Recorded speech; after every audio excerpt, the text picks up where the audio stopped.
আসসালামু আলাইকুম। সপ্তম শ্রেণীর বাংলা টিউটোরিয়ালে তোমাদেরকে স্বাগতম। এ ভিডিওতে আমরা বলি ও লিখি পিরামিড রচনা থেকে নিজের ভাষায় পিরামিড সম্বন্ধে কিছু লিখব। তো শিক্ষার্থীরা, পূর্বের ভিডিওগুলো যারা দেখো নাই অবশ্যই দেখে নেবা। পিরামিড রচনায় লেখক যা বলেছেন তা তোমার নিজের ভাষায় বলো এবং নিজের ভাষায় লেখো। তো চলো আমরা উত্তরটা দেখে নেই। তোমরা চ্যানেলটি সাবস্ক্রাইব করবে পরবর্তী ভিডিওগুলো পেতে।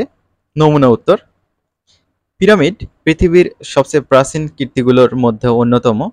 অনেকে পিরামিডের ভিতরে ঢুকতে চেয়েছে সম্পদের লোভে, কিন্তু মিস্ত্রিরা এমন কৌশলে তা বানিয়েছিল যে সহজে কেউ যেন প্রবেশের রাস্তা না পায়। মিশরের ভিতরে বাইরে আরও পিরামিড থাকলেও গিজে অঞ্চলের 3টি পিরামিডই জগৎ বিখ্যাত।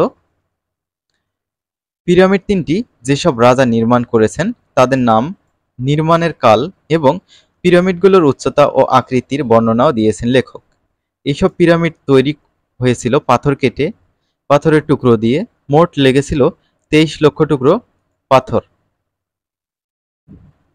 এগুলো বানাতেও 1 লক্ষ লোকের 20 বছর সময় লেগেছিল। ব্যয় হয়েছিল প্রচুর অর্থের।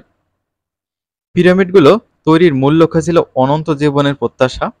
ফারাওদের বিশ্বাস ছিল মানুষের লাশ পচে গেলে তারা অনন্ত জীবনের অধিকারী হতে পারবে না, তাই মৃতদেহকে মমি বানিয়ে পিরামিডের ভিতরে রেখে দিলে অনন্ত জীবনের পথে আর বাধা থাকে না।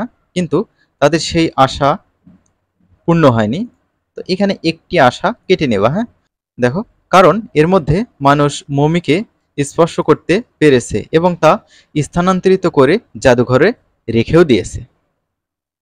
তো শিক্ষার্থীরা, আশা করছি এটি তোমরা নিজের মতো করে সহজ ভাষায় লিখতে পারবা। আমরা পরবর্তীতে লেখা নিয়ে মতামত এই টপিক আলোচনা করব।